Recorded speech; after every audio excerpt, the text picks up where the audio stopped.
कुछ सृष्टि का सत्य ऐसे है जो अपनी समझ से परे होता है।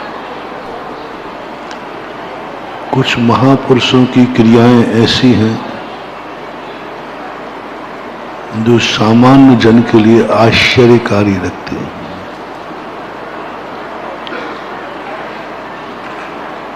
बालक ये नहीं सोच पा रहा है कि मां मुझे उस कार्य से क्यों रोक रही है जो मुझे सुख दे रहा है। जिस कार्य को करने में मुझे आनंद आ रहा है, मां उसे रोकती है, मना करती है। मुझे खेलने कूदने में आनंद आता है, मां मना करती है। और लोग कहते हैं कि मां सुख देने के लिए होती है। लोग कहते हैं मां दुख से दूर करती है। लोग कहते हैं कि मां बेटे की सुरक्षा करती है।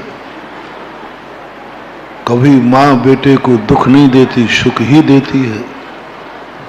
बेटा कहता है ये तो बात मुझे समझ में ही नहीं आती। लोगों से पूछो, शास्त्रों से पूछो कि मां कौन है? बोले जो सुख देती है, जो अपने बेटे को सुखी बनाती है, वो मां कहलाती है। बेटा कहता है ये मां में एक भी लक्षण नहीं है। सुख देने वाला लक्षण तो यही। अब कैसे बैठा लें समष्टि? कैसे कहें मां बेटे के संबंध को कैसे कायम करें? मां की परिभाषा ये है और बेटा कहता है कि सब बेकार की बातें हैं। हमारी मां कभी हमें सुखी देखना ही नहीं चाहती,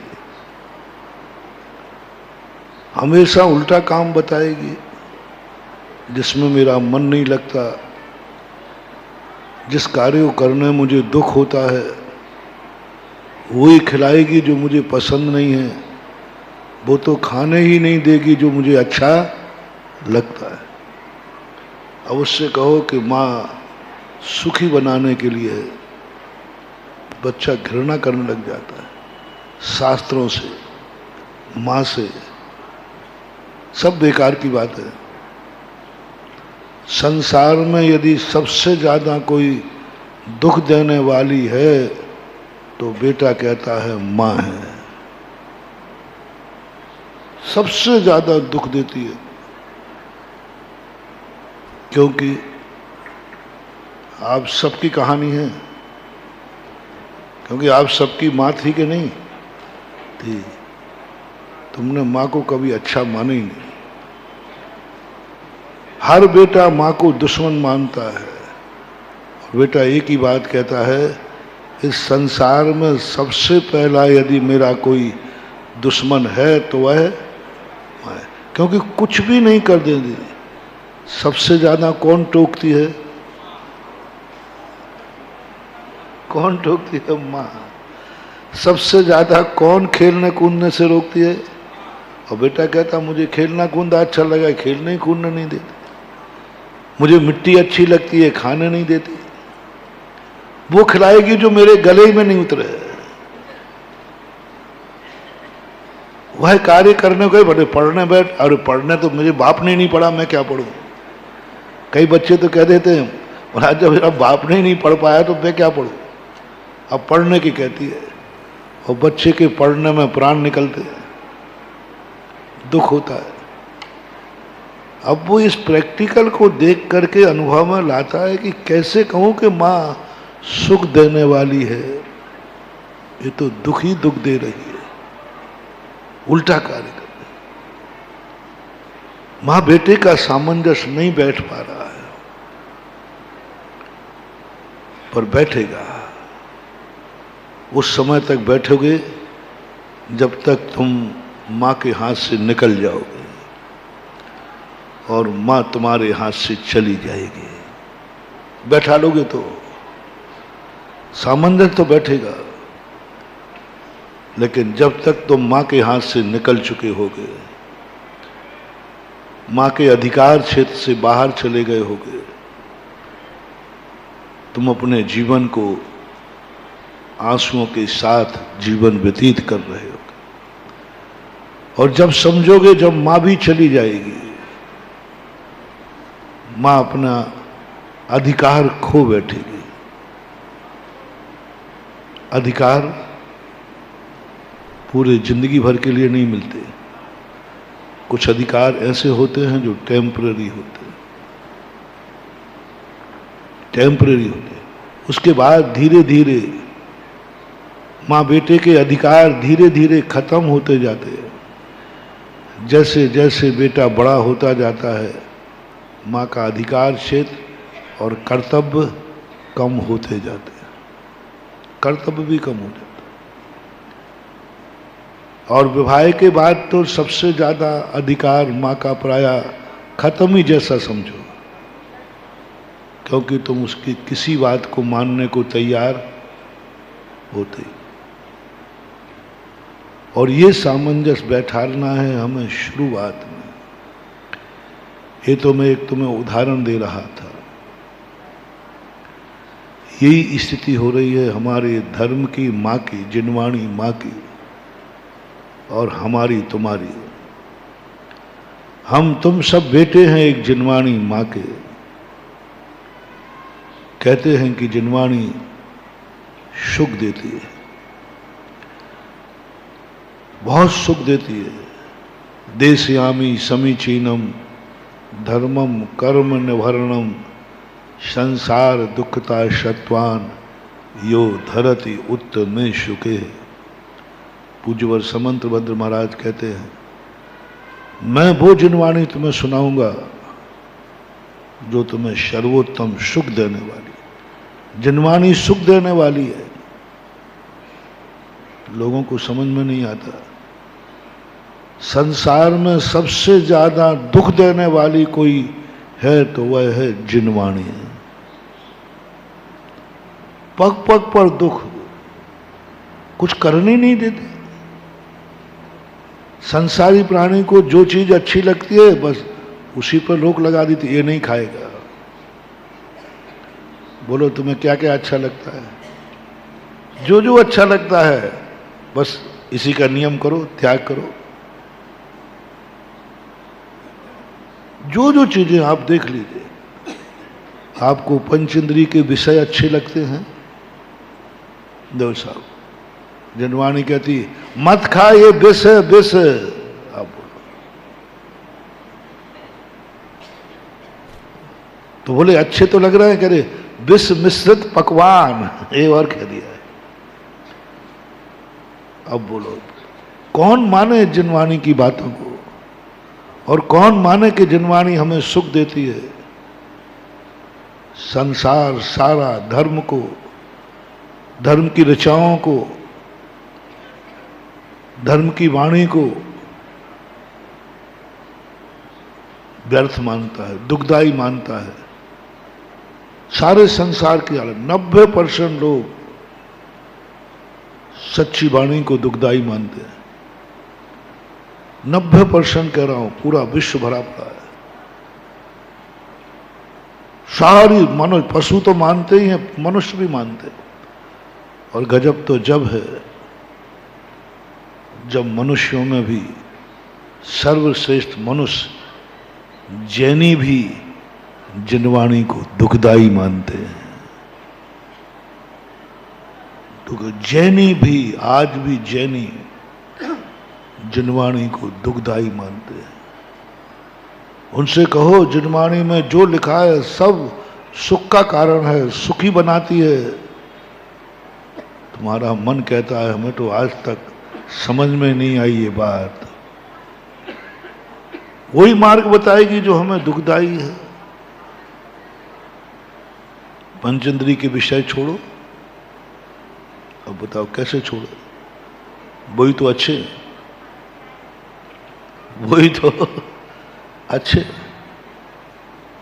मन से मनोरंजन मत करो, वही मनोरंजन तो हमारी जिंदगी का आह्लाद है। आनंद है। मन जिसमें प्रफुल्लित हो जाए वही आनंद है।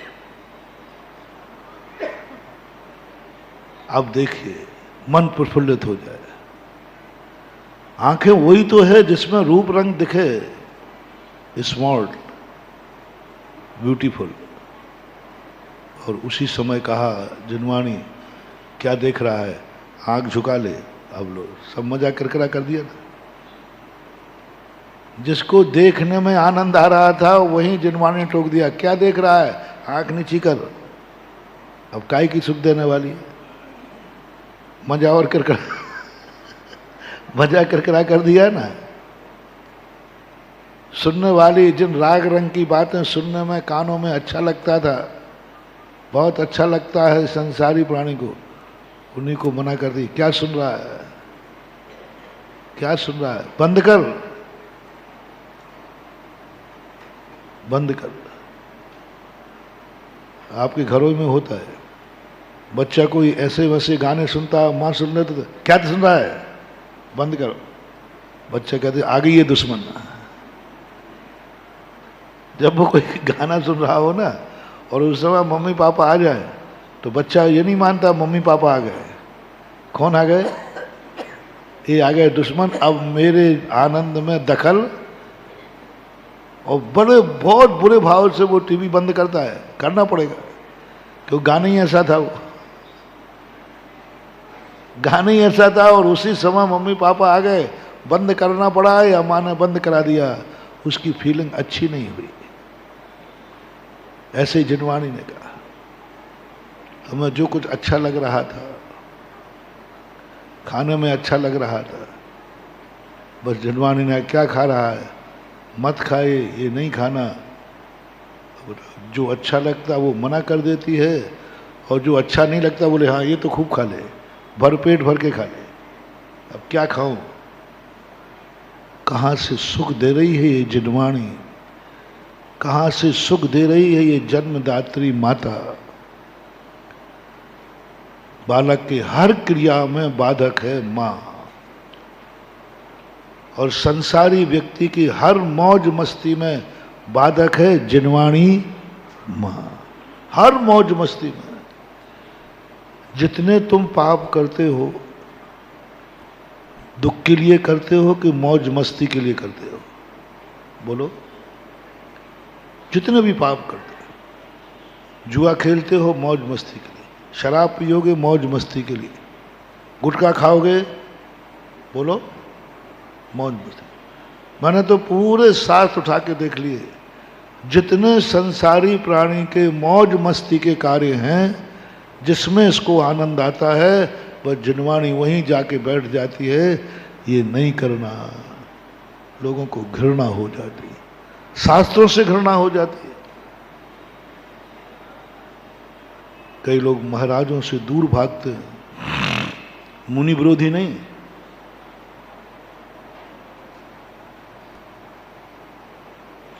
मुनि विरोधी नहीं, मुनि भक्त, मुनियों को मानता है लेकिन मुनियों के पास नहीं जाता। जाएगा, जाएगा तो कब जाएगा, जब रात में मुनिराज मौन हो जाएंगे तब पैर छू के आ जाएगा चुपचाप। रात में कई लोग बदमाश लोग आते हैं, बदमाश मुनि भक्त है। कौन आते हैं, बदमाश मुनि भक्त। दिन में नहीं आएगा वो रात। महाराज को मानना तो है, महाराज के पैर भी छूना है, लेकिन उस समय जिस समय महाराज कुछ, क्योंकि महाराज की वाणी उसे अहितकारी लगती है, दुश्मन लगती है। और क्या समझूं मैं, महाराज से तुम डरते हो, महाराज हमें बहुत डर लगता है, बहुत लोग डरते हैं, तो मैं घबरा जाता हूं।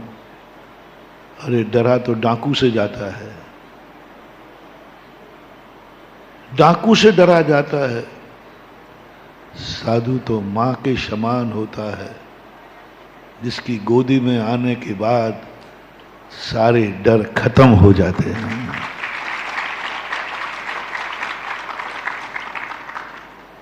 और तुम उन्हीं से डर रहे हो। माँ वो चीज है जो बालक के सारे डर माँ की गोदी में आके खत्म हो जाते। आप पशुओं को देखिए, छोटा बालक, बंदर का छोटा बालक यदि तुम पास पहुंचो तो डर कर किसके पास भागता है, और माँ के पास जाते ही, माँ के पास जाते ही वो छोटा सा बंदर है ना, चिपका है छाती से, वो चिढ़ाता है, अब करो तुम क्या करते हो। वो चिढ़ाता, वो चिपक जाएगा, फिर वो यूं दिखाएगा, अब करो क्या होता है, अब मैं अपनी माँ के पास आ गया, है ना। सारे डर छूट जाते हैं। और तुम कुछ ऐसा क्या कर बैठे जो माँ से डर रहे हो। मैंने एक बार कहा था ना, तुम्हें क्या करना है, तुम क्या करते हो, मैं कोई लिस्ट नहीं दे रहा, बस कोई कार्य करते समय मोटिवेशन, बस एक सूत्र दे रहा, उस कार्य को करते समय तुम्हें अपने माँ बाप का डर तो नहीं लग रहा है, बस तुम्हें गृहस्थों को वो हर कार्य करने की छूट है, सब करो, बस एक पॉइंट देख लो, उस कार्य करते समय माँ बाप का डर तो नहीं लग रहा है। कहीं ये बात मेरे माँ बाप को पता चल गई तो ऐसा कौन सा पाप है जो तुम्हें माँ बाप से छुपाना पड़ेगा, प्रयास करना पड़ेगा कि नहीं ये मम्मी पापा को पता नहीं चलना चाहिए। सारी दुनिया को पता चल जाए तुम्हें कोई डर नहीं है। आप लोग कुछ पाप ऐसे करते हो जो सारी दुनिया को पता चल जाए, इसका गम नहीं है, डर किसका है, मम्मी पापा को पता नहीं चलना चाहिए। महानुभाव, बहुत करुणा दया करके कह रहा हूं, उस पाप को वहीं छोड़ देना, यही तुम्हारे लिए सबसे बड़ा अहितकारी महापाप है। जिसको करते समय किससे डर रहे हो, जिसकी परिभाषा क्या बनाई कि जिसके पास जाते ही, चाहे वो बात जावे चाहे तुम जाओ, सारे डर छूट जाते हैं। कोई बात नहीं, अब मेरा समाचार मम्मी पापा को पहुंच गया है, अब कोई चिंता नहीं। आप यदि कहीं संकट में पड़े हो और वहाँ से तुमने समाचार मम्मी पापा को फ़ोन कर दिया, फिर तुम कितने निश्चिंत हो जाते हो। बोले अब कोई चिंता नहीं, मेरा समाचार मम्मी पापा तक पहुँच गया, वो कुछ ना कुछ कर ही लेंगे। बात पहुँचने पर निडर, तुम खुद पहुँच जाओ तो निडर। और आज क्या हो रहा है, तुम किससे डर रहे हो कि मैं जहाँ हूँ, मैं जहाँ हूँ वहाँ की सूचना मेरे माँ बाप को नहीं पहुँचना चाहिए। समझना महानुभाव, बहुत गहन मनोविज्ञान है। जो बालक के लिए बताया कि तुम कहाँ हो, तो उसको एक ही बात, मैं जहाँ हूँ मेरे मम्मी पापा को पता है। अब वो डरता नहीं, कोई कुछ भी कहे चिंता मत करो, मैं मम्मी पापा से पूछ के आया हूँ। कोई कहे तुम गलत स्थान पर जा रहा है, बोले तुम कौन होते हो मेरे पास, मैं मम्मी पापा से आज्ञा लेके, बोलो आप किसी से डरोगे फिर, क्योंकि मम्मी पापा की आज्ञा है, उनसे पूछ के आया हूँ, उनको मालूम है कि मैं कहाँ हूँ। यदि मैं गलत होता तो मेरे मम्मी पापा नहीं आने देते।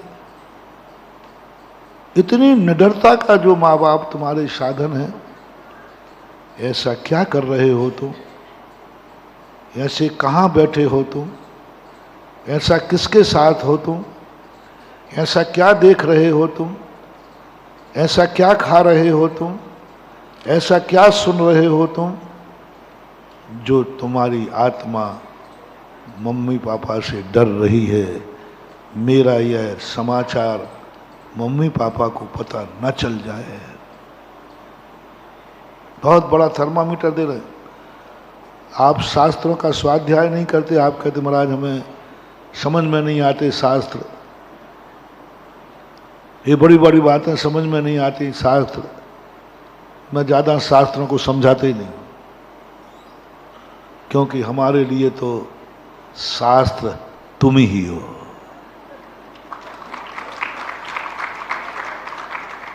शास्त्रों में ढूंढते हो क्या? प्रत्येक चेहरा यहां एक खुली किताब है।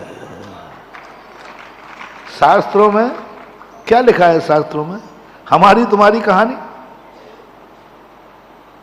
उसमें लिखा है शराबी कैसा होता है, शराबी क्या करता है, शराबी की फल क्या होता है, यही तो लिखा है। तो हम शराब का पूरा पूरा जनवाणी में पढ़ूं, इससे अच्छा एक शराबी से मिल लूं ना, वो सब कुछ बता रहे। एक शराबी को देख लो ना, उसमें लिखा कि शराबी शराब पीने के बाद इतना ज्यादा बेहोश हो जाता है कि वो नाली में पड़ जाता है। पूज्यवर पद्मनंदी महाराज पंचविंशति में लिखते हैं शराबी का नाली में पड़ा है, और वो क्या करता है, कुत्ता जो होता है ना, वो एक टांग उठा के लघुशंका करता है। एक पैर धरनी धरे, एक धरे आकाश, बिन गरजे मेघा बरसे, बताओ कौन सी बात। तीन पैर धरनी धरे, एक धरे आकाश, बिन गरजे मेघा बरसे, बताओ कौन सी बात। पहेली है, वो है कुत्ता। कुत्ता जब सुसु कर तो तीन पैर रहते, एक पैर और गरजता नहीं पड़ता, तो वो उसको क्या मान लेता है, उसके ऊपर लघु शंका करता है कुत्ता। तो लघु शंका को ही शराब मान के कहता है मधुरम मधुरम, बहुत अच्छे आनंद है, उसको पी लेता है। पूज्यवर पद्मनंदी महाराज की उस बात को लग करके मुझे तो पता नहीं था कि इसका स्वाद कैसा है शराब का। उस दिन पता चला कि शराब का स्वाद होता है कुत्ते के मूत्र के समान। बहुत सारी बातें हम लोग बोल देते हैं तो तुम लोग सोचते हो महाराज जी को ये पता कैसे। खास तौर से मनोज बाबू आश्चर्य करते, महाराज तो वो गजब। एक दिन का महाराज को पता कैसे, ये सारी दुनिया की गृहस्थी की बातें, इतनी छोटी सी उम्र में तो घर छोड़ के निकल गए, शराब पी नहीं, गुटखा खाया नहीं, ये सब करे नहीं, जो जो कर्म ये सब हमारे युग में थे ही नहीं है और किए भी नहीं। तो महाराज को पता कैसे? महानुभाव हमें सब इनसे पता चल जाता है, सब लिखा है, आपकी कहानियां सब। अब बताओ, यदि मैं कहूं कि शराब का स्वाद कुत्ते के मूत्र के समान होता है, तो आप लोगों के मन में कौन से शक का कीड़ा आएगा?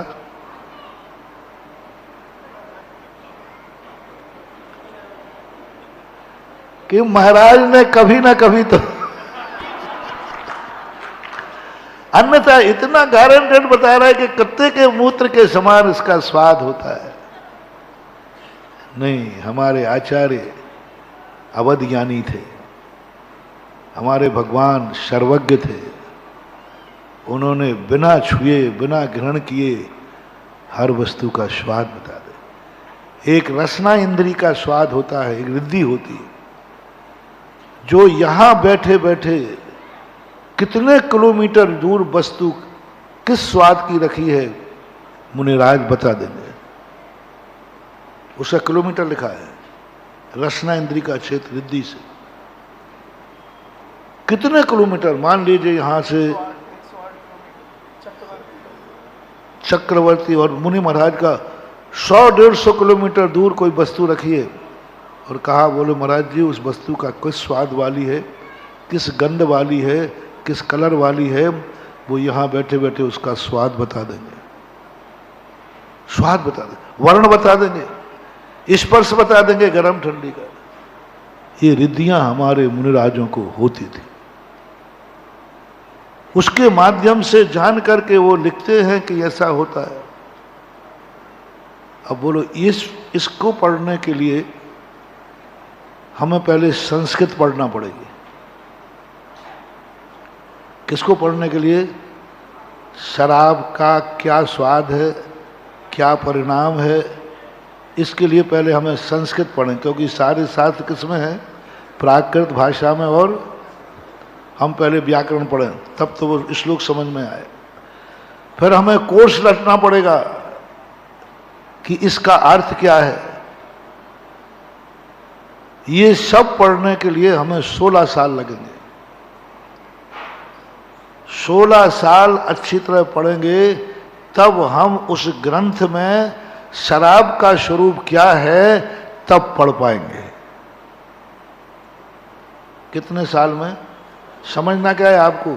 मैं समझना चाहता हूं कि शराब का स्वरूप क्या है, उसका स्वाद क्या है, उसका फल क्या है, मांसाहार का स्वरूप क्या है, उसका फल क्या है, इन पापों का स्वरूप क्या है, फल क्या है। 16 साल लगेंगे अच्छी तरह निकाल रहे, अर्थ बिल्कुल एकदम निर्दोष अर्थ निकालने के लिए। 16 साल ज्यादा नहीं है। बात कितनी सी थी? बात इतनी सी थी कि शराब का स्वरूप क्या है, इतनी सी जानने के लिए 16 साल लगे। शराब पीने वाला होश खो बैठता है, वो नाली में पड़ जाता है, उसे कुछ भी ज्ञान नहीं होता है। ये सब जाने पढ़े हमने, लगाए 16 साल लगाए, खूब पढ़ा। बाद में पता चला कि इतने 16 साल पढ़े, इससे अच्छा एक शराबी से मिल जाते ना तो सब सही 2 मिनट में समझ में आ जाता है। गांव के बाहर निकल जाते, किसी नाली में एक आध पड़ा मिल जाता और उसी में कुत्ता उस पर सुसु कर रहा होता और उसका देख करके वो कह रहा होता मधुरम मधुरम, पता चल जाता कि इसका स्वाद ऐसा ही है। प्रत्येक चेहरा एक खुली किताब है, किताबों में ढूंढूं क्या। ये सारी सृष्टि का वर्णन तो है।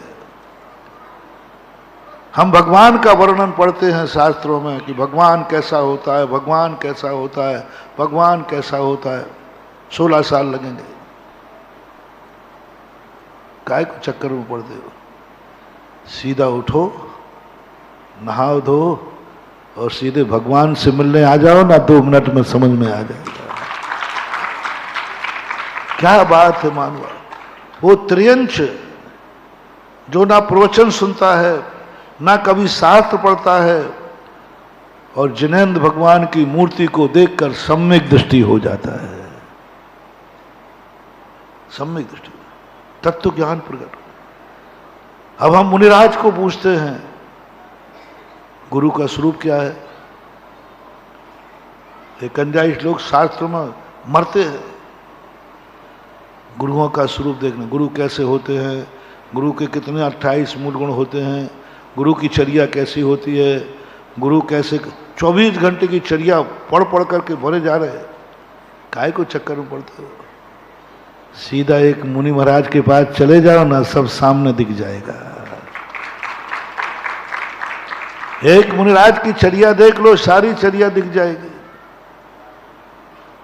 सब कुछ सामने स्पष्ट हो जाएगा। इसलिए हम लोगों को पता चल जाता है कि ये है। तो तुम्हारी भाषा में समझा रहा हूं कि उसकी स्थिति वह बन जाती है। अब उसको देख करके व्यक्ति सोचता है, अच्छा यह व्यक्ति जैसा कर रहा है इसका अर्थ है इसकी स्थिति यह है। लेकिन उसको वही अच्छा लगता है, सब कुछ वही अच्छा, वो जानता है। पीने के पहले जानता है कि मेरी हालत क्या होगी, लेकिन उसको अच्छा लगता है। और जिनवाणी बस वहीं जाकर के जिनवाणी रोक देती है। लोगों को बिल्कुल समझ में नहीं आ रहा, आएगा ही नहीं, अनुभव से बिल्कुल उल्टा जा रहा है। जिनवाणी में जितना सत्य कहा गया है वो सब आपके अनुभव के अनुसार उल्टा जा रहा है।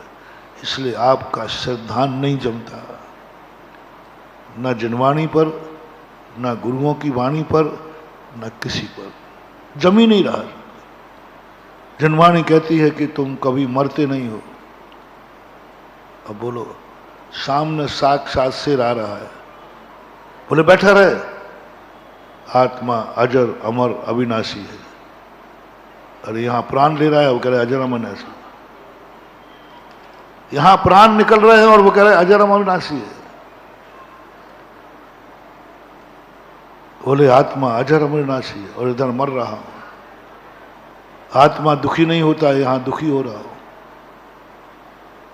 सारी बातें उल्टी हैं अनुभव से। महाराज ने कह दिया जल का स्वभाव शीतल होता है। तुम ऐसी बात नहीं है, तुम गलत नहीं बोलते हो। तुमने महाराजों की बातें मान करके देख लिया है।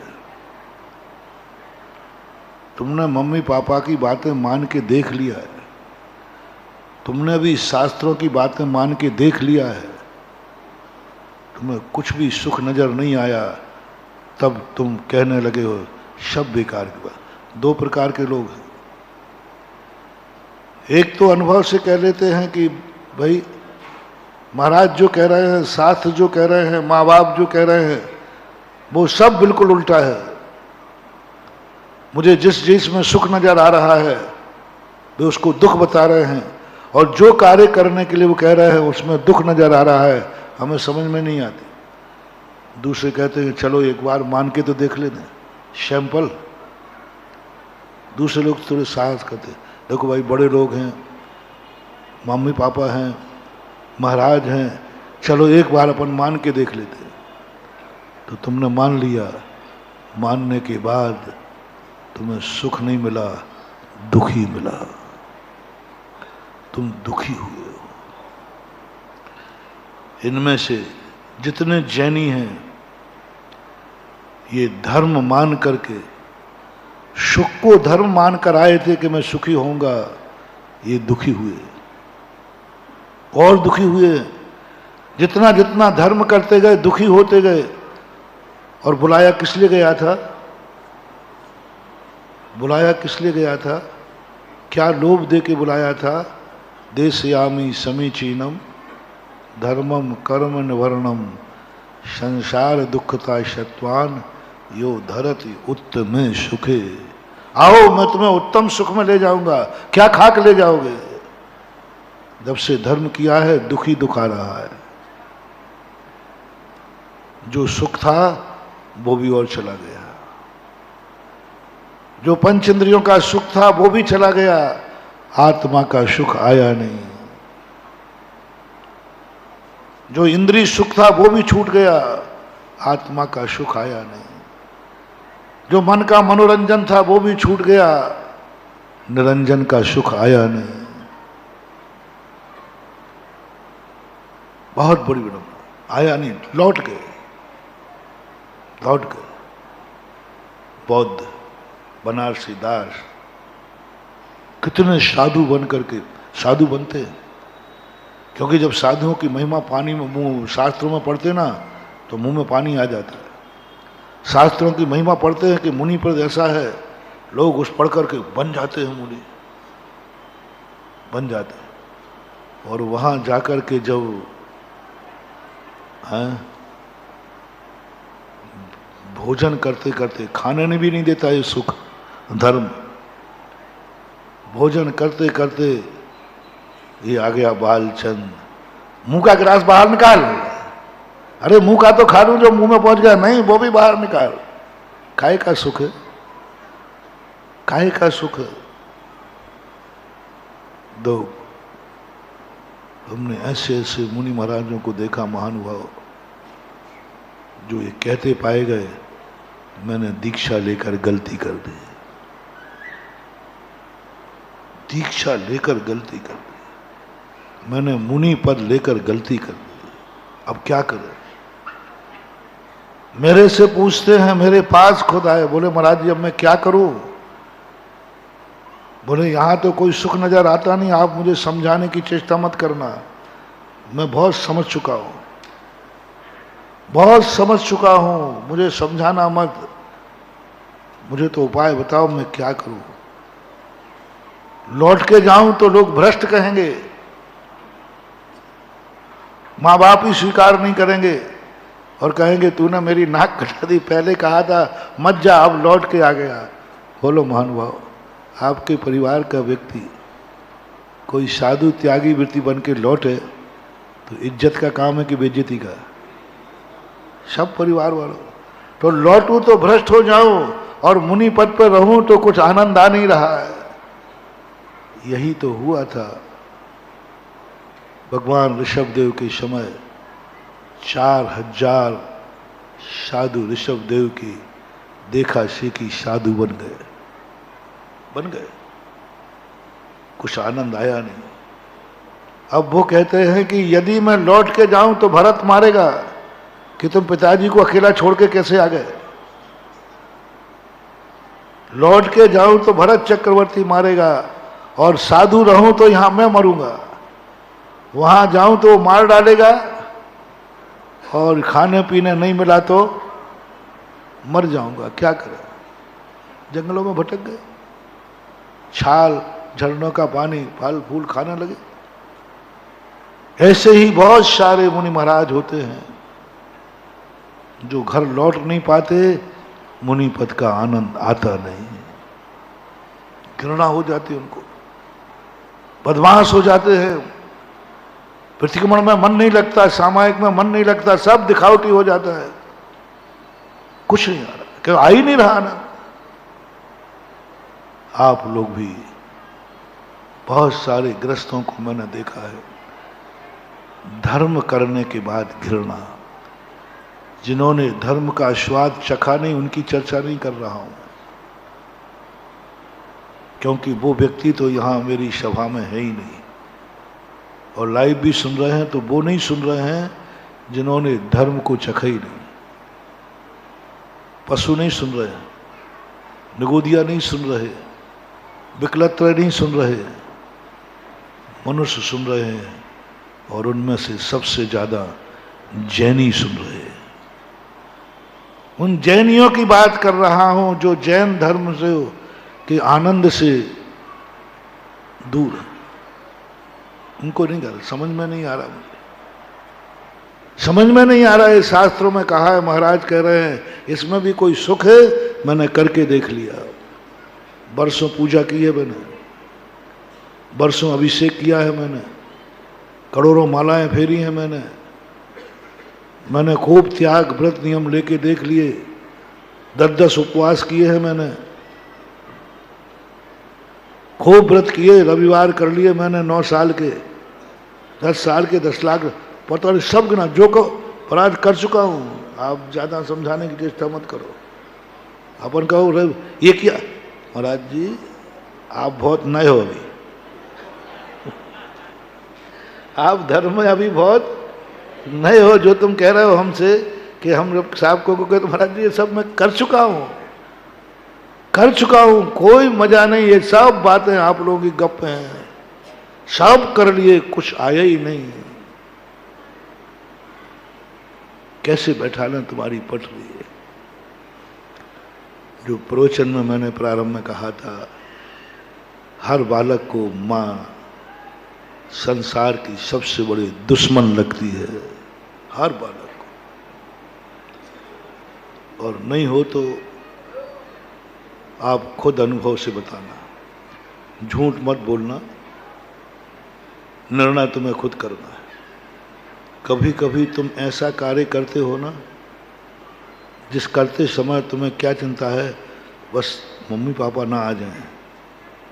बोलो, जिंदगी में तुमने कोई किया तो जरूर होगा बेटा,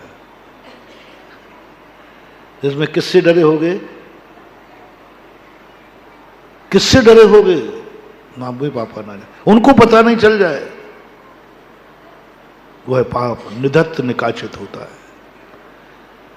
जो कार्य, परिभाषा बनाए जो अपन पहले बना रहे थे, जो कार्य आप करते समय माँ बाप का डर लग जाए और फिर तुम वह कार्य करोगे, उसी समय निधत्त निकाचित कर्म बंद होता है। लोग कहते हैं निधत्त निकाचित कर्म कम बंद होता है। जिस कार्य करने से, रिपीट कर रहा हूं, जिन माँ बाप के पास, जिन माँ बाप के पता चलते सब निडर हो जाते हैं, पशु का बच्चा भी माँ को पाके निडर हो जाता है, और तुम आज माँ बाप के लिए डर रहे हो। माँ बाप को पता ना चल जाए मैं कहाँ हूँ, मैं क्या कर रहा हूँ।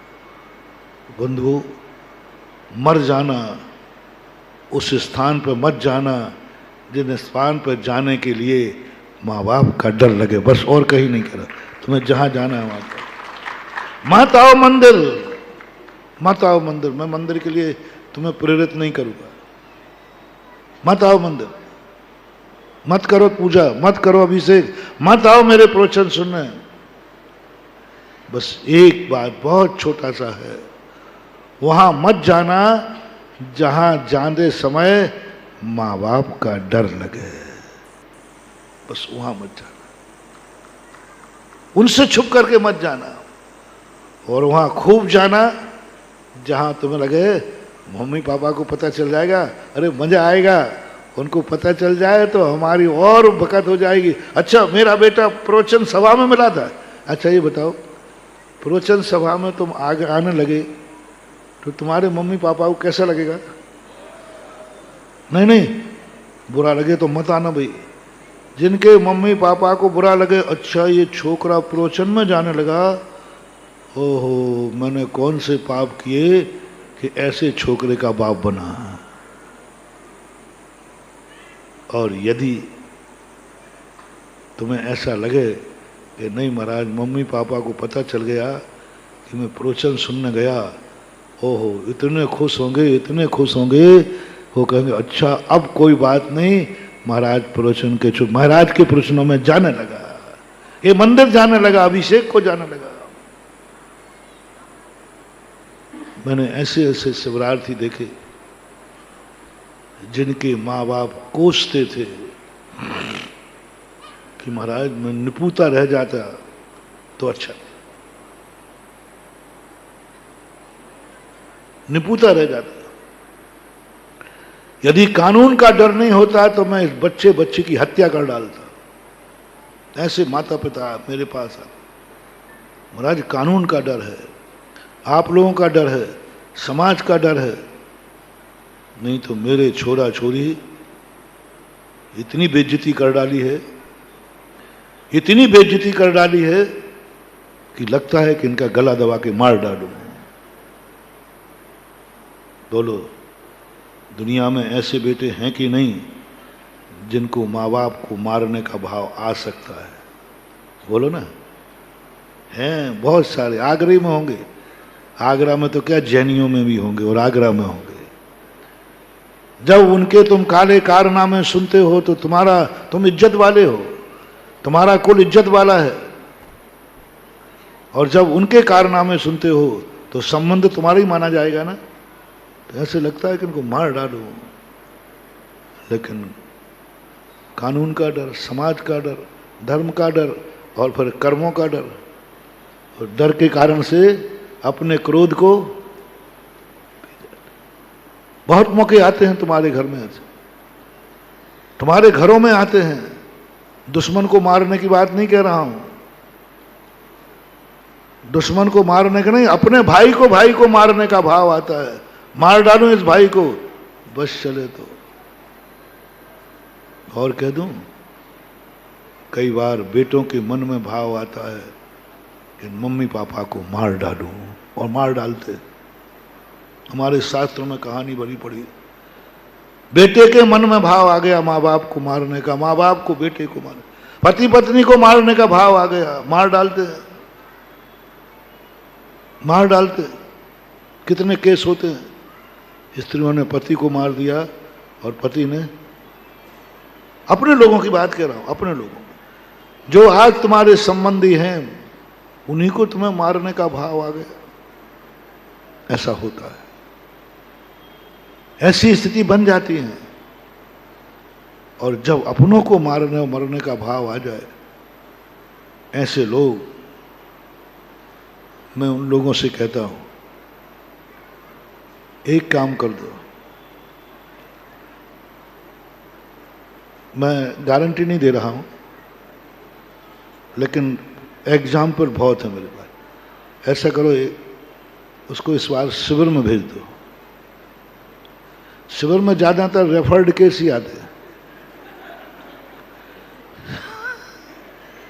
शिविर में ज्यादातर वो ही आते जिनके परिवार वाले जिनको पाकर के अपने को बदनसीब मानते हैं। मैंने कहा भेजो से, देखो क्या होता है, आने दो, बैठने दो उसको। महाराज वो आपसे भी नहीं संभलेगा। मैंने कहा देखेंगे, नहीं संभलेगा तो कोई बात नहीं, प्रयास तो करता हूं। और हमने ऐसे लोग देखे महानुभाव कि बाद में जब शिविर से लौट के गए तो उन्हीं के लिए देखा गया मैंने कितना पुण्य किया है जो मैंने ऐसा बेटा पाया है। हर्ष मनाने लगे, हर्ष मनाने लगे। महाराज क्या हो गया है? वो आकर मेरे पास आभार मानते हैं, बोले महाराज क्या हो गया? मैंने क्या हो गया भाई? वो तो सुबह सबसे जल्दी उठने लगा। फिर क्या करता है वो? उठ करके बोले पहले तो बोतल खोलता था, अब तो वो सबसे पहले नहा लेता है, ध्यान में बैठ जाता है। फिर क्या करता? बोले महाराज वो अभिषेक करने लगा, बिना अभिषेक के वो भोजन नहीं करता। मैंने कहा अब कैसा लग रहा है? अब भी मार डालो उसको। नहीं महाराज, अब तो ऐसे लगता है ये बेटा हमारा जन्म जन्म तक भी यही बेटा हो गया। कुछ मत करो रे,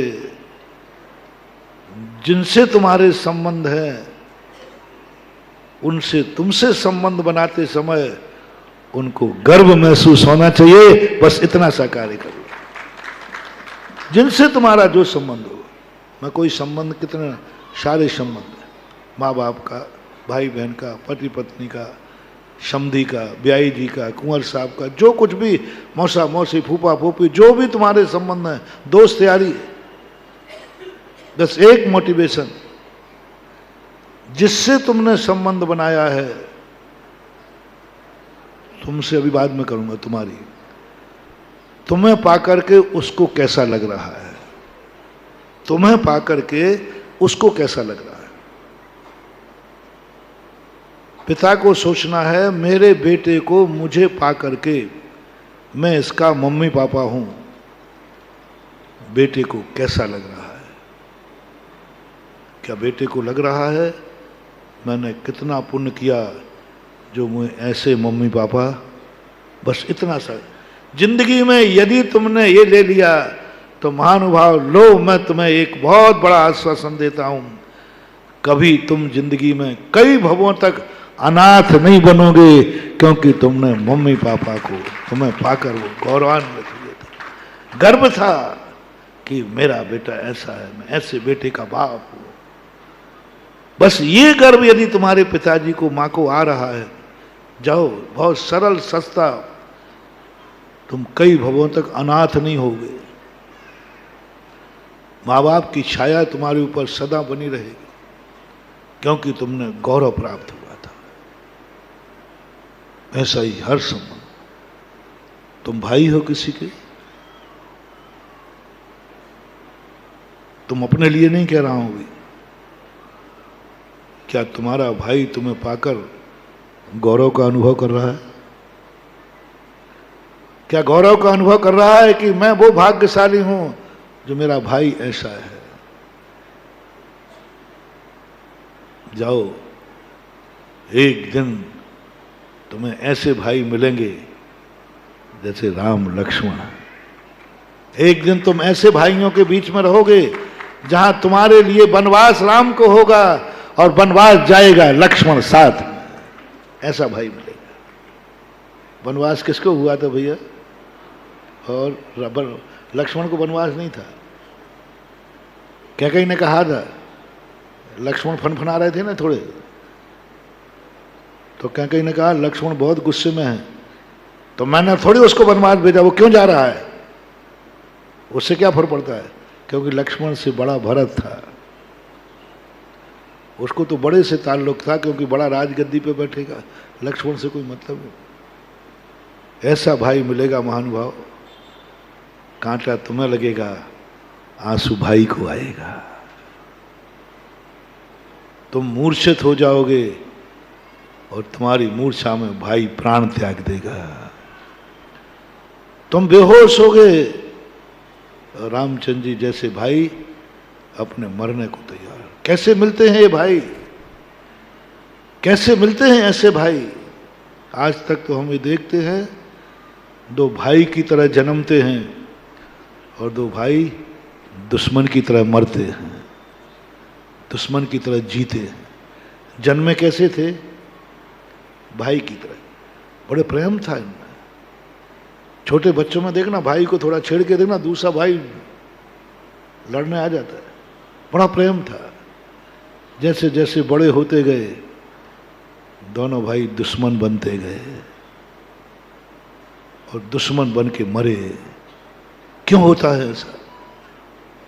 कभी तुमने भाई, तुम्हें पाकर भाई शर्मिंदा हुआ होगा, तुम्हें पाकर भाई ने कहा होगा कि मैंने कौन से पाप किए जो ऐसा भाई मिला। बस उसका अभिशाप है कि आज तुम्हें भाई मिलेगा लेकिन उसमें प्रेम नहीं होगा, दुश्मनी होगी। और गर्व, भाई से बस इतना प्रयास करो तुम्हारा भाई तुम पर गर्व करे कि मैं ऐसे भाई का। ऐसा ही आप पति पत्नी में ज्यादा कुछ नहीं करना, कुछ मत तो करो धर्म ज्यादा। क्या दोनों एक दूसरे को पाकर गर्व है? गर्व है? क्या तुम पति हो? क्या तुम्हारी पत्नी को तुम्हें पाकर गर्व है? क्या उसके आनंद की अनुभूति है? मैंने कितना पुण्य किया जो मुझे ऐसा पति मिला। सारे तुम्हारे संबंधों की जिंदगी में जो कुछ भी तुमसे अच्छा बुरा हुआ हो सब माफ कर दिया जाएगा। जो कुछ भी तुमने, बस तुमने ये बता दो तुम्हारी पत्नी को तुम पर गर्व है क्या? दादागिरी से मत पूछना, दादागिरी से मत पूछना, दादागिरी से मत पूछना। ससुराल में तुम्हारी पत्नी को गर्व है, जब कभी वो पीहर जावे बस सास को तुम भी सुन लेना, बहू का मुंह देखने को तरस जाओगी। एक अभिशाप दे दिया बहू ने, पीहर जाकर अपनी माँ के सामने रो पड़ी, माँ किस घर में भेज दिया तुमने? सासू नहीं है, डैन है। किस घर में भेज दिया? पति मतलब नरक है, नरक, नरकों में भेजा है आपने, नरक में भेज दिया। जब वो माँ के पास पीहर जाके अपनी पत्नी की ओरिजिनल आवाज यहाँ नहीं निकाल पाओगे। ओरिजिनल आवाज कहाँ निकालेगी वो? अपनी माँ के सामने। वहां की खबर लेना है तुम्हें। बस वो अभिशाप है, अब तुम्हारे भव भवांतर तक तुम संयमी बनोगे नहीं, हिजड़ा होगे, नपुंसक बनोगे, और बनोगे भी तो संसार की गृहस्थी का कोई संबंध तुम्हें पसंद ही नहीं करेगा। क्योंकि तुम्हारे लिए तुम्हारे घर में जो आई थी वो तुम्हारे घर में उसको नरक महसूस हुआ, और नरक जैसा महसूस कभी मान हुआ। या तो इस चक्कर में पड़ो ही मत। इतने सारे अभिशाप लेने का झगड़ा टंटा पालते क्यों? अरे श्रीफल उठाओ और आचार्य के पास जाओ और ब्रह्मचर्य बरत दो, ना आगे का लेना पीछे का देना। काहे को झगड़ा टंटा पाल रहे हो? दुनिया भर के अभिशाप। अब मुझे कोई अभिशाप दे के दिखाए, कौन बद्दुआ दे रहा है? क्योंकि जहां से बद्दुआ मिलना थी वे संबंध खत्म कर दिए। अब क्या बद्दुआ दोगे? क्या बात, महानुभाव। और यदि ये कह दिया माँ तू तो कुछ भी नहीं है। किससे कह रही है वो माँ? बोले बेटा तुझे मेरी याद नहीं आती वहां जाके? तूने कोई समाचार नहीं दिया? तो आपके घर की बहू माँ से क्या करे? माँ तू तो कुछ भी नहीं है। हमारी सासू तो जगदम्बा है, जगदम्बा। उसको पाकर के तुझे कौन याद करेगा? जाओ, हो गया वरदान, तुम्हारा घर हमेशा एक नहीं 96 रानियों से भरेगा, एक बहू नहीं चक्रवर्ती की तुम मां बनोगी। और ऐसी पत्नी पाओगे कि वनवास होगा राम को। और सीता को वनवास था क्या? लेकिन क्या समर्पण! स्त्री का, मित्र का, सगे संबंधी का परीक्षा संकट में होती है। मित्र की परीक्षा का जब अच्छे दिन चल रहे हो तब सारे मित्र आकर के आगे पीछे घूमेंगे। मित्र की परीक्षा संकट में, अपने सगे संबंधी की परीक्षा संकट में। संकट में जो साथ दे दे वही तुम्हारा है, बाकी सब चमचे हैं, सब स्वार्थी हैं। रामचंद्र जी ने कितना समझाया कि तुम जंगल के वनवास, तुम स्त्री पर्याय, जंगल के दुख सब समझाया। उसने कहा कुछ नहीं, हमारा स्वर्ग वहां है जहां मेरा पति है, और मेरा नरक वहां है जहां पति नहीं है। यानी सीता को राम पर कितना गर्व था, यानी वनवास में भी वह गर्व महसूस कर। वैष्णव दर्शन में एक बहुत अच्छी बात आई, महानुभाव, शायद ही कोई स्त्री इतना अच्छा सोच सके। जैन दर्शन में थोड़ा सा आधी बात है, उसमें 2 पॉइंट दूंगा। जैन दर्शन और वैष्णव दर्शन में दोनों में जो एक मिलता है वो बताता हूं। रामचंद्र जी को वनवास हुआ था, सीता को नहीं। सीता साथ में गई थी कि नहीं? राम के ने सूखा खाया, उसने खाया, राम ने दुख उठाया, उसने उठाया। लेकिन जब विदेही को वनवास हुआ तो क्या रामचंद्र जी साथ में गए? अब तो कम से कम सीता को उलाहना देना चाहिए कि जिनके लिए मैंने 14 वर्ष साथ दिया उनको साथ देना चाहिए। नहीं किया। उज्ज्वल रविशरण महाराज जब विदेही को भेजने, 2 अर्थ मिलते हैं, लक्ष्मण भी भेजने गया और कृतांत वक्र सेनापति था। और जब अंत में जाकर के बताते हैं कि तुम्हें तीर्थ वंदना के लिए नहीं लाया गया, इस तरीके से अयोध्या नरेश राम ने आपको वनवास में छोड़ने के लिए कहा गया। थोड़ी स्तब्ध हुई, लेकिन उलाहना नहीं दिया। पूछा गया समाचार क्या देना अयोध्या को? दूसरे होती तो भस्म कर देती, पता नहीं क्या क्या कोसती। ऐसी नारी किसको मिल जाती है? कोसा नहीं उसने, क्या जवाब दिया? जैसे दूसरे के बहकावे में मुझे छोड़ दिया है, ऐसा किसी के बहकावे में धर्म मत छोड़ देना। मैंने जब ये पढ़ा तो मैं तो कई दिनों तक मैं वही पंक्ति ही पढ़ता रहा। मैंने कहा ऐसी भी आत्माएं होती हैं क्या? ऐसा भी सोच होता है क्या? नहीं किया विदेही ने राम के लिए? क्या नहीं था रावण के पास? कुछ नहीं। और आज उलाहना देने को तैयार नहीं। इतना भी नहीं पूछा कि मुझे हमारा दोष क्या है, इतना भी नहीं कहा कि मेरी गलती क्या है। बस इतना ही पूछा किसने भेजा है? बोले आपके पति राम ने। बस खत्म हो गया। इतना तो पूछा था, ये आदेश किसने दिया है? बस उसने कहा राम, बस खत्म हो गया। बोले इससे बड़ा मालिक मेरा कोई था ही नहीं, उसी ने आदेश दिया है तो जरूर मेरे हित में ही होगा।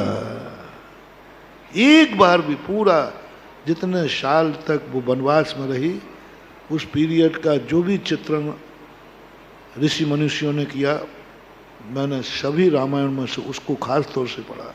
कहीं तो कोसेगी, कहीं तो बद्दुआ देगी, कहीं तो कहेगी हे राम, तुम कहते थे कि मैं तुम्हें चाहता हूं, तुम महलों में बैठे हो, मेरी क्या हालत हो रही। पर एक बार मन में भी एक छोटी सी भी रेखा, न जैन दर्शन में न वैष्णव दर्शन में, रामचरितमानस में भी नहीं, वाल्मीकि रामायण में भी नहीं, अध्यात्म रामायण में नहीं, पद्म पुराण में नहीं, बौद्धों के यहां नहीं, किसी के यहां नहीं है। मैंने क्या बात है, संसारी गृहस्थ है, थोड़ा तो परिणाम आ सकता है। सबसे बड़ी बात, और अब वैष्णव दर्शन में, जैन दर्शन में नहीं है। अंत में जब रामचंद्र जी अग्नि परीक्षा की चर्चा करते हैं, उसके मन में कोई गिलानी भाव नहीं आया। और जब अग्नि परीक्षा में सफल होने के बाद रामचंद्र जी कहते हैं कि अब मैं इनको महारानी पद पर स्वीकार करता हूं, तो सीता कहती नहीं, जब जिंदगी वनवास में निकल गई, अब राजरानी बन के क्या करूंगी, और मेरे कारण से आपको भी बार बार दुख उठाना पड़ते हैं। पृथ्वी फटती है, वैष्णव दर्शन के अनुसार पृथ्वी में समाती है विदेही, और अंत की इच्छा ये कहती है, सुनना महानुभाव, किस दशा में थी, अंत में सीता कहती है, जब जब मैं नारी बनूं तो मेरे पति आप जैसे राम बने। मैंने तो पागल हो गई है, पागल हो गई क्या? अरे ये कहती कि चाहे कुंवारी रह जाऊं, लेकिन गजब, क्या बात है। क्यों ऐसा हुआ? रामचंद्र जी को ऐसा इतना कष्ट देने के बाद भी वो जन्म जन्म का संबंध बांधने को तैयार है।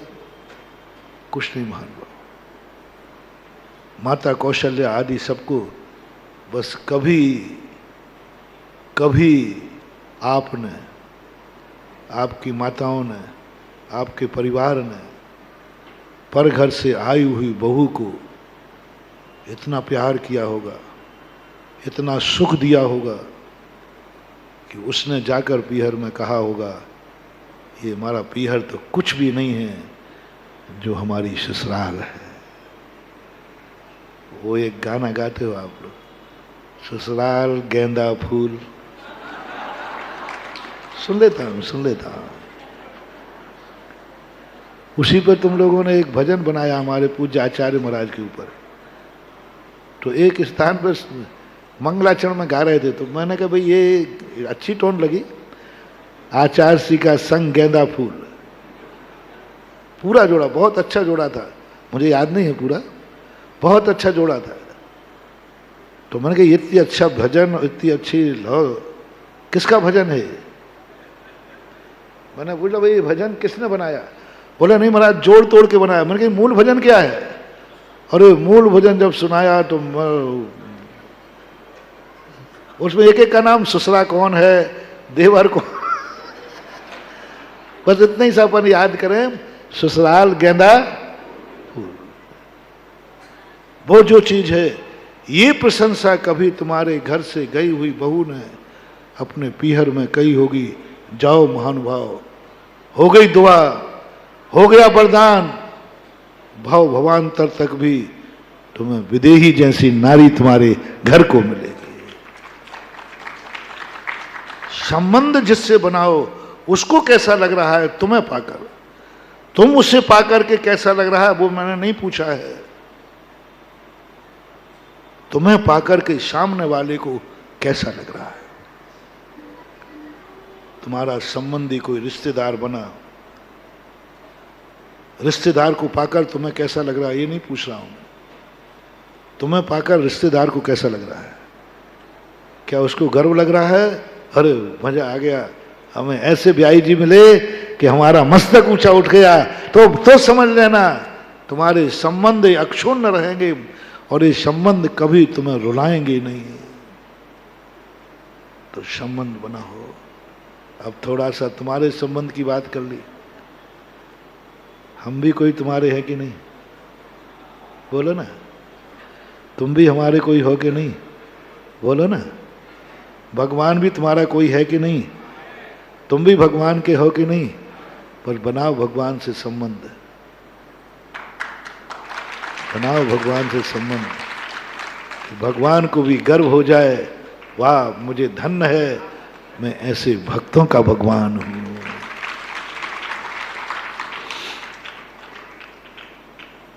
छोटा चाहे तो बड़ों को पुजवा सकता है, छोटा चाहे तो बड़ों को धूल में मिला सकता है। बड़ों के हाथ में कुछ नहीं होता, कुछ नहीं होता महानुभाव। कितने ही बड़े, कितने ही भगवान, कितने ही गुरु, कितने माँ बाप, कितने कुल परंपरा, कितना भी इज्जत कमा लें, कितना भी कुछ कमा लें, उस घर का छोकरा सब धूल में मिला देगा। तुम्हारी कोई सुनने वाला नहीं। वो एक ही बात कहेंगे, जिसका बच्चा ऐसा है, जाके जैसे नदिया नाले वाके वैसे भर का, जाके जैसे बाप मतारी वाके वैसे लड़का। किसको सैंपल बनाया? और बच्चा तो गलत है, उसको देखकर बाप भी बदनाम हो जाएगा। तुमने कितनी इज्जत कमाई हो। हमेशा बड़ों की इज्जत, बड़ों की शान छोटों के हाथ में होती है, बाप की इज्जत बेटे के हाथ में। हर संबंध जो जो तुमसे छोटा है, बस वही तुम्हारी इज्जत बनाएगा और उसी से तुम्हारी इज्जत बिगड़ेगी। अब आपको देखना है, भगवान कुछ नहीं है इसमें। हम चाहें तो इन्हीं भगवान को, इसी मंदिर को सारे जगत में पुजवा सकते हैं, और हम चाहें तो इसी मंदिर के अतिशय को धूल में मिला सकते हैं। भक्त चाहे तो भगवान की भक्ति करके इधर भगवान का अभिषेक करके बाहर बोतल पीवे, भगवान का अभिषेक करके वहां दुनिया भर के गलत काम करे, तो बोलो बदनामी किसकी? भक्ति करके, अभिषेक करके, पूजन करके, धोती दुपट्टा पहन करके मंदिर से जाके दुनिया भर के गलत काम करोगे, बोलो किसका अतिशय खत्म होगा? अभिषेक का, भगवान का, मंदिर का। अरे मंदिर जाने वालों के ये हाल, जो अभिषेक करने आ रहा हो वो भी लौट जाएगा। चाहे तो हम मिटा सकते हैं, और चाहे तो हम अभिषेक करने के बाद अपनी जिंदगी ऐसी बदल दो कि लोग कहें तुम कैसे बदल गए ऐसे? बोले मालूम नहीं, आजकल हम अभिषेक करने लगे हैं। अच्छा, तुझे आज तक कोई नहीं बदल पाया, कैसे बदला? बोले शांतिनाथ भगवान। ओहो, सारी दुनिया में शांतिनाथ की जय जयकार हो जाएगी।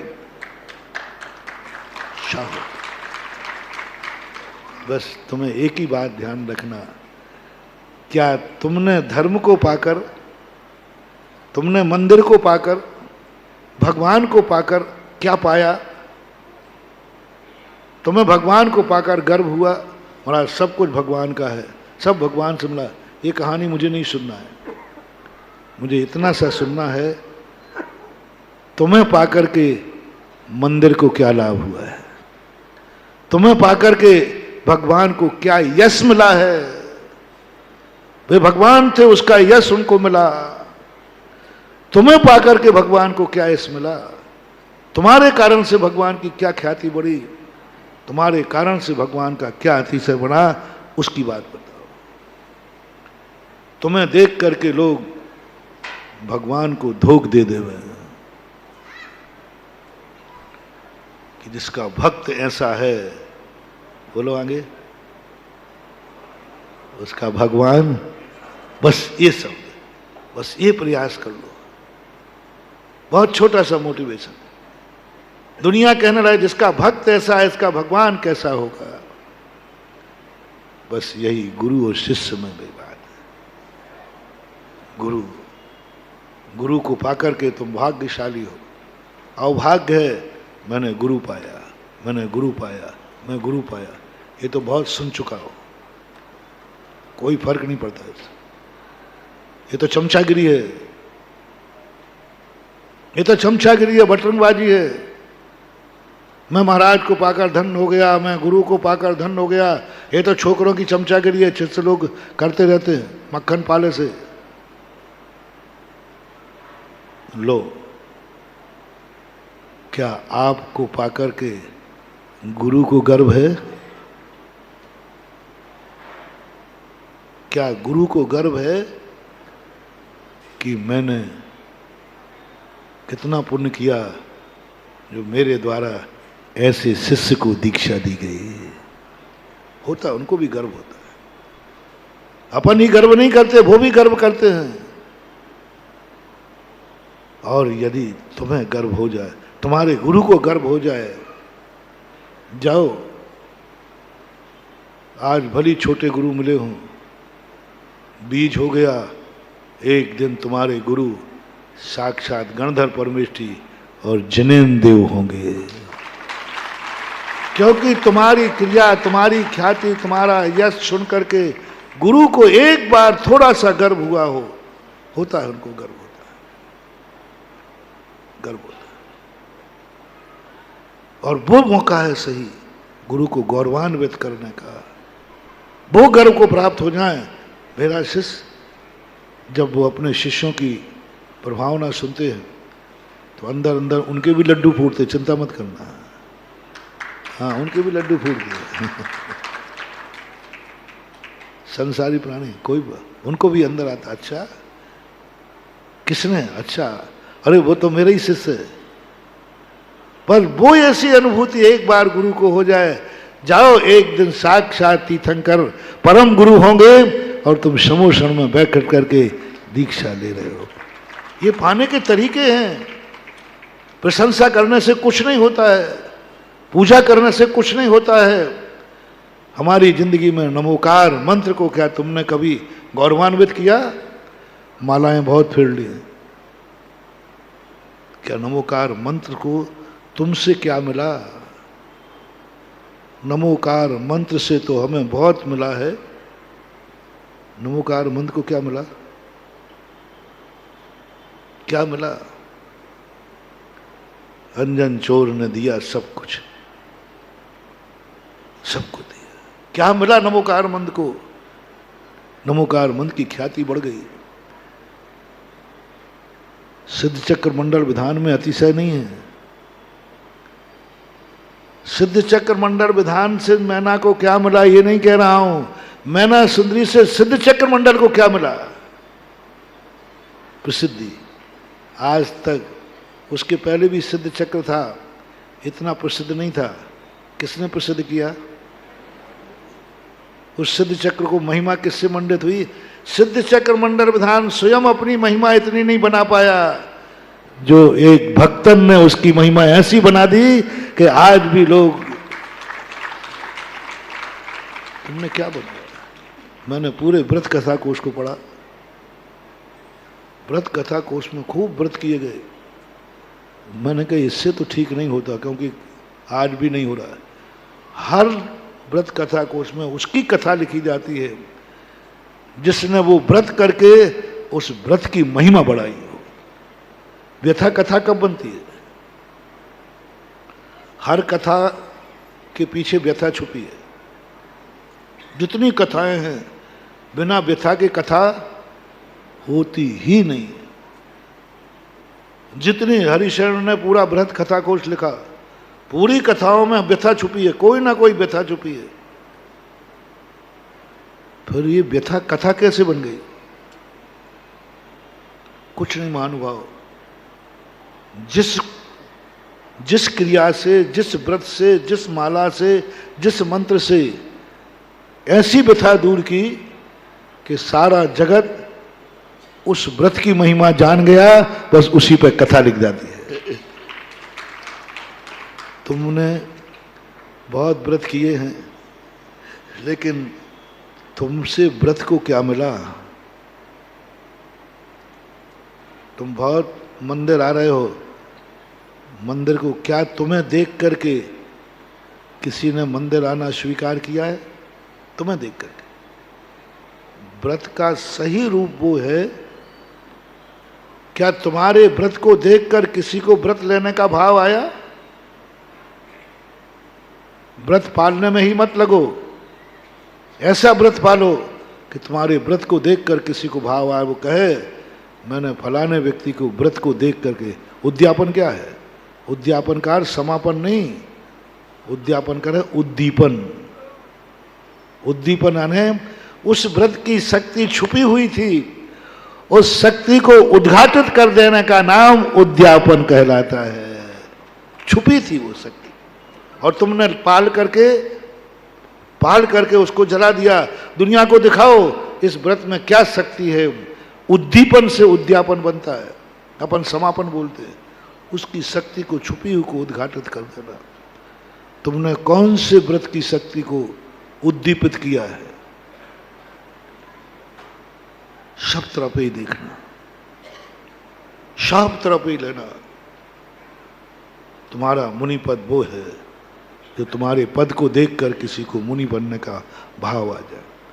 तुम्हारी सामायिक वो है जिसे देखकर दूसरे को सामायिक का भाव आ जाए।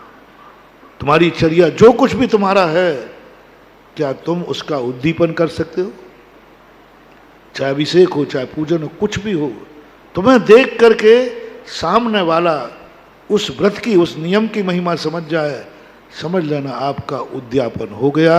और आपको व्रत पाकर के, आपको पाकर गर्वान्वित हुआ है, गौरवान्वित हुआ है। इसने पाला तो मेरी महिमा बढ़ गई, महिमा बढ़ गई। भक्तांबर की महिमा बढ़ गई, आदिनाथ की महिमा बढ़ गई। आदिनाथ से मानतुंग आचार्य की नहीं कह रहा हूं,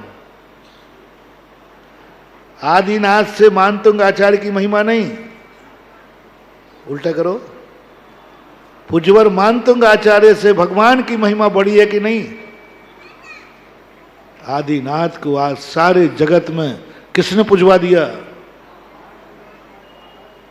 चमत्कार की दृष्टि से वो तो पूज्य तो थे ही, लेकिन उनको शक्तिशाली, चमत्कारी, अतिशयकारी, भगवान का नाम संकट मोचक है, ये टाइटल किसने दिलवाया? क्या आदिनाथ ने स्वयं? क्या उनकी साधना ने? क्या उनकी तपस्या ने? आदिनाथ भगवान संकट मोचक हैं, संकट में उनका नाम लीजिए। ये टाइटल, ये अतिशय किसने दिलवाया? पूज्यवर मानतुंग आचार्य महाराज ने। मानतुंग आचार्य महाराज ने क्या आदिनाथ को प्रसिद्ध कर दिया सारे जगत में। सारे जगत में भक्तांबर की भक्ति हर व्यक्ति 24-24 घंटे कर रहा है। आदिनाथ से पूज्यवर मानतुंग आचार्य को क्या मिला? 48 तारे टूट गए। लेकिन मानतुंग आचार्य की भक्तांबर से आदिनाथ भगवान को क्या मिला? 1300 साल हो गए। सारे जगत में आज आदिनाथ भगवान की जय जयकार हो रही है भक्त। इसलिए समय आपका हो गया। अपन उस बात के मूल प्रसंग को अपन ध्यान रखें कि इस दुनिया की कुछ बातें ऐसी हैं जो हमें अच्छी लगती हैं, लेकिन वो अच्छी हैं नहीं। और हमने क्यों समझ में आएंगे धर्म की बातें? क्योंकि अनुभव की कसौटी पर विपरीत बैठ रही है। अपन फिर इसको कभी ध्यान में आएगा, समझेंगे। महावीर भगवान बोले परम पूज्य निर्यापक श्रवण मुनि पुंगव 108 श्री सुधा सागर जी महाराज की। मित्रों, भगवान, गुरु, माता पिता को हमें पाकर गर्व हुआ या नहीं, यह हमें अपने आप को सोचना है। हम खुद के रोल मॉडल हैं या नहीं, ये अपने आप से बात करनी है। आज का प्रवचन स्वयं से बात करने का प्रवचन है। क्या हमारे माता पिता को हम पर गर्व है?